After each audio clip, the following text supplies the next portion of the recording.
The backyard that wasn't theirs. How one man's calm unleashed a neighborhood reckoning. When you've worked a long day, the only thing you want is peace. That Thursday afternoon, that's exactly what Jordan Ellison had in mind as he pulled onto Fairway Crest Drive. He left work early, something he rarely did, and had picked up chicken Alfredo from his wife Mia's favorite Italian spot just off the interstate. The air was still warm from the afternoon sun, and his only plan was to surprise her with dinner and maybe unwind poolside for a while. What he didn't expect was to come home to his backyard, turned into what looked like the set of a spring break movie. Jordan was 32, a black software engineer, proud homeowner, and a quiet guy by nature. He had moved into the quiet, mostly white suburb of Wellington Heights 3 years ago.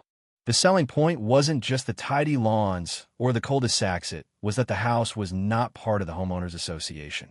No HOA meant no one measuring the length of his grass with a ruler.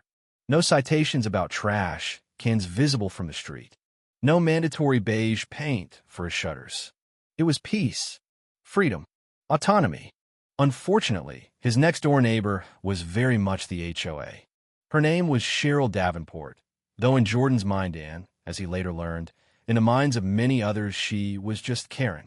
Mid-50s, platinum blonde hair that never moved, even in wind. She walked her Pomeranian twice a day, like it was a royal procession.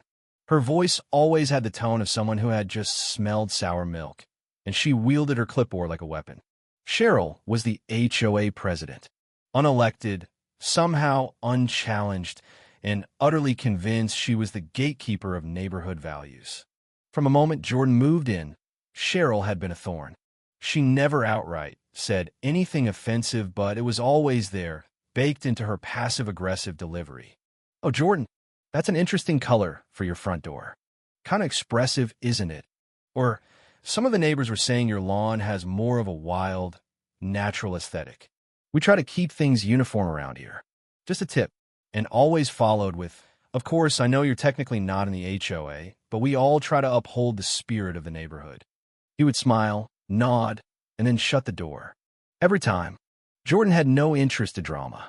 He liked grilling, swimming, and binge-watching sci-fi.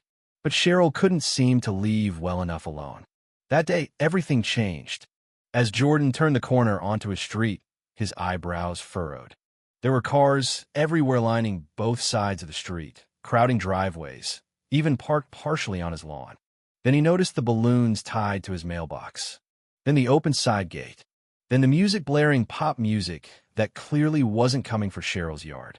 Jordan pulled into his driveway, confused and annoyed. He got out, takeout bag in hand, and walked around to the backyard. And froze. His backyard, his sanctuary, had been overrun. There were at least 24 people in the pool and on the lawn. Teenagers doing cannonballs. Grown men playing beer pong on his patio table. Folding chairs everywhere. Towels laid out like it was a resort. Someone had even hooked up portable speakers and connected them to his outdoor outlets. And in the middle of it all, lounging on a pool float in his wife's robe, holding his beer, was Cheryl Davenport. She waved. "Oh, you're home early." Jordan stood there, stunned, the takeout bag slowly lowering in his hand. "What the hell is going on?" he asked, keeping his voice even. Cheryl climbed out of the pool with surprising agility. "It's just a little HOA mixer. We cleaned up after ourselves. Mostly. You're in my yard." "Oh, come on, Jordan. It's just one afternoon. You weren't using it." He blinked. "You're trespassing." She sighed like he was being unreasonable. "You really don't need to be so dramatic. It's a community event. We figure it will be fine. You're not part of the HOA, remember? So we thought we'd borrow it for the day." He stared at her. "And my wife's robe?" She shrugged. "I got wet." Then came the line that snapped something inside him. "You people always get so worked up about the smallest things." Jordan didn't yell. He didn't threaten. He turned on his heel and went inside. In a laundry room, 2 large shapes stood up and wagged their tails at his arrival, his Rottweilers, Duke and Brutus. Loyal, trained, gentle with kids, but intimidating to strangers. He opened the door. "Go ahead, boys." Backyard. The 2 padded past him, tails wagging. Chaos. Shrieks and screams exploded from the backyard, the moment the dogs stepped onto the grass. Nobody got bitten. Nobody got touched. But the sight of two 110-pound Rottweilers walking confidently into their own yard was enough to send a wave of panic through the crowd. A beer pong table collapsed. A lawn chair flipped. Someone fell, trying to scale the fence.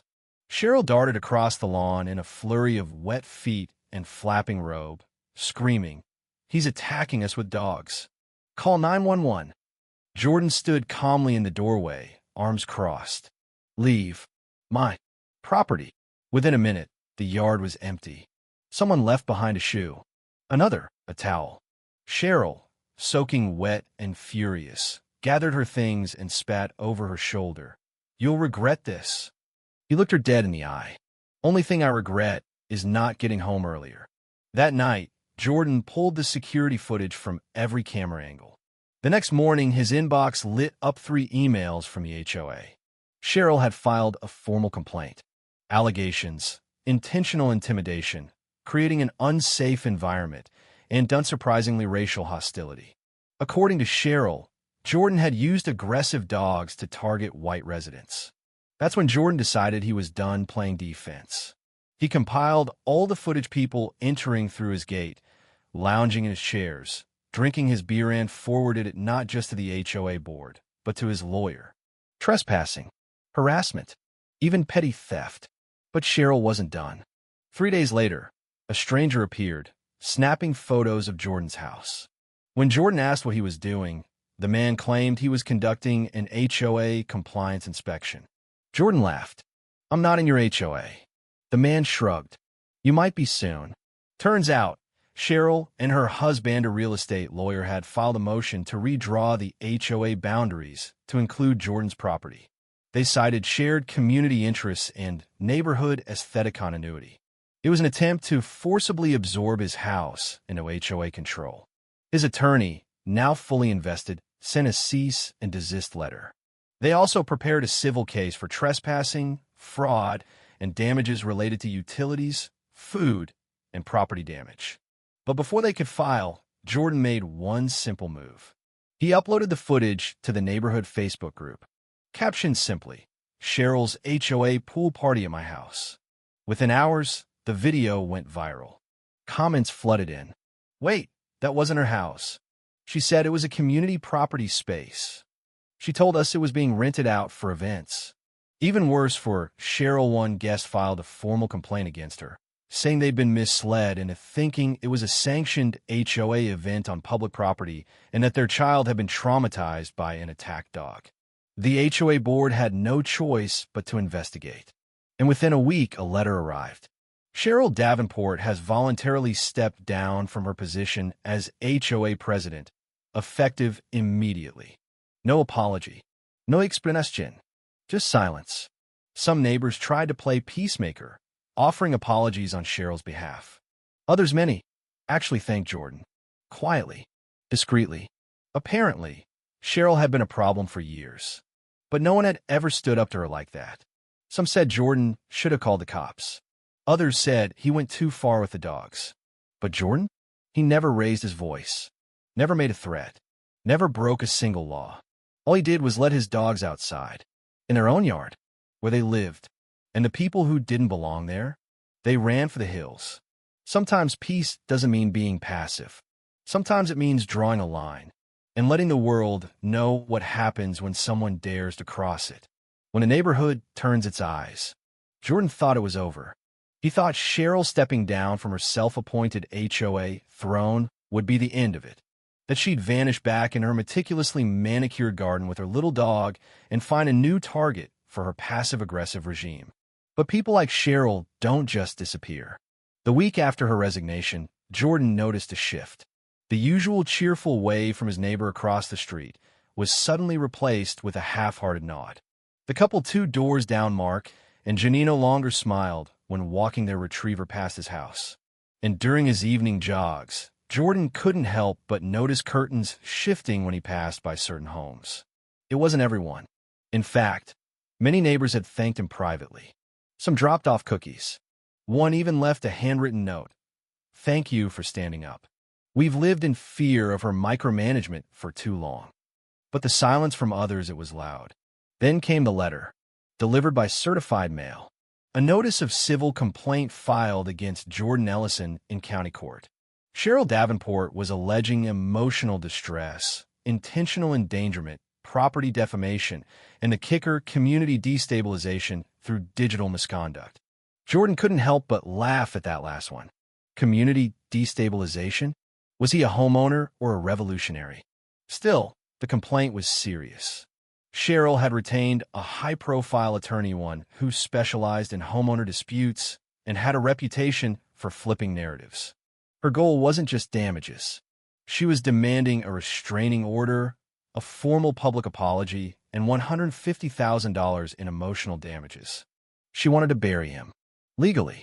Publicly. Jordan's attorney, Alicia Menendez, reviewed the paperwork with a grim expression. "She's playing a long game," Alicia said. "She's trying to force a settlement through public pressure and financial attrition." Jordan sighed. "Can we beat this?" Alicia leaned back. "We won't just beat her. We're going to make sure this never happens to another neighbor again." The power of narrative. Within days, word of the lawsuit spread beyond the neighborhood. Local reporters picked up the story thanks, in part, to that viral Facebook post. "Man lets dogs out on trespassing, HOA president, and now she's suing." Then came the radio interviews, podcasts, TikTok reactions. Some were outraged on Jordan's behalf. Others, swayed by Cheryl's carefully worded legal complaint, questioned his actions. Was it excessive to release 2 Rottweilers into a yard full of people? Was he intimidating his mostly white neighbors? Was this about property or race? And suddenly, Jordan became a symbol. He didn't want to be. He just wanted to be a guy who worked in tech, came home, and enjoyed his backyard in peace. But Cheryl had opened the floodgates. Now, Jordan had to fight not just for his rights, but for the principle of boundary, respect, and equity in a system too often skewed by social power. The courtroom battle. The first hearing was packed. Camera crews stood outside the county courthouse, microphones ready. Protesters on both sides carried signs. "Let dogs be dogs." "Justice for Cheryl." "HOA is not equal to empire." "Ellison equals intimidation." Inside the courtroom, Cheryl arrived dressed in muted gray, flanked by her attorney and 2 assistants. She clutched a folder of documents, her expression stoic. Jordan sat calmly beside Alicia, wearing a dark suit, his hands clasped tightly in his lap. When the judge interviewed an older black woman named Honorable Marie Caldwell, the courtroom fell silent. Cheryl's attorney opened with sweeping claims about reckless disregard for human safety, citing the dogs as weapons of fear. He even referenced an obscure HOA clause in a neighboring district where community cooperation extended spiritually beyond boundary lines. Alicia stood. With poise, she submitted time-stamped security footage showing the trespassing, the lack of consent, the full audio of Cheryl's dismissive "you people" comment. She played the footage where no one was harmed, and the dogs simply walked, sniffed, and sat by the fence. Then she dropped the real bombshell. Emails from other board members and neighbors stating that they had been misled by Cheryl into believing the backyard was part of HOA jurisdiction. Gasps. Judge Caldwell looked over her glasses. "So let me be clear. The plaintiff held an unauthorized gathering on the defendant's property, misrepresented the nature of the space to guests, wore his wife's robe, drank his beer, and is now suing him." Cheryl's lawyer stuttered. "Well, Your Honor, context." Judge Caldwell cut him off. "Context is clear, counselor. This isn't about fear. It's about entitlement." The verdict. 3 weeks later, the court dismissed Cheryl's suit with prejudice. But didn't stop there. The judge recommended that the county district attorney review the case for criminal trespassing, property fraud, and civil harassment. Cheryl Davenport was served with a cease and desist order and a restraining order barring her from approaching within 100 feet of the Ellison property. Her reputation? In ashes. The HOA board? Dissolved.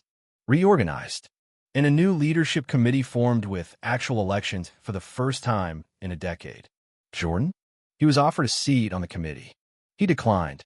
I didn't buy this house to become a politician, he said. I just want peace. Real peace. 1 year later, life returned to normal. Mostly. Jordan's wife, Mia, joked that the pool was now the most famous body of water in the city. Friends called their backyard the Freedom Yard. Duke and Brutus enjoyed a steady stream of treats and love from across the neighborhood. Jordan wrote an op-ed about the experience titled, "When Boundaries Are Optional Until They're Not." It was picked up by several national media outlets. He didn't profit from it. He didn't do a podcast. He didn't run for office. But every so often, a new homeowner would knock on his door and ask, "Hey, you're the guy from the video, right?" And Jordan would smile and nod. "Yeah, that's me." And then, maybe he'd add, "But the real stars are in the backyard." Epilogue. Cheryl moved out 6 months later. Quietly. No goodbye. The house sold for below market value. The new owners? A retired interracial couple who'd seen Jordan's story on the news. Their first words? "We believe in fences and consent." Jordan laughed. "You're already my favorite neighbors."